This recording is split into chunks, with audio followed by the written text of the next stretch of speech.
военный привет от моряков Балтийского флота. Я уполномочен Реввоенсоветом и товарищем Лениным прочитать вам речевки в стихотворной форме.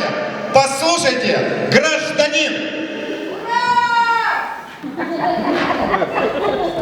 Гильзу табачную сминаю губами, забиваю гвозди шагом своим. Мои готовы гортанные связки, трубите в ухо двулика больным. Я, как завод, чадящая фабрика, как ревущий локомотив, а не огрызок кусок чинарика, пар выпускаю, как негатив.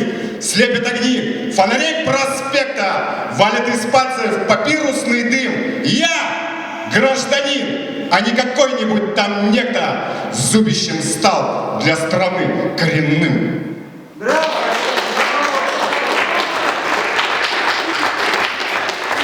Кричащий звонок. Стреляюсь каждый вечер, каждый день иду на штыки. Я себе и кляча, и кучер, заплетаю смерти венки. Встал, поехал, себя заправил, встрепенулся, толпу просверлил. Я всегда наперекор правил и не вижу важность мерил. Нервы мои, нити стальные, мой мозг стакановец, типографский станок. Слова мои для вас непонятные, сильные, для тирании тревожный звонок.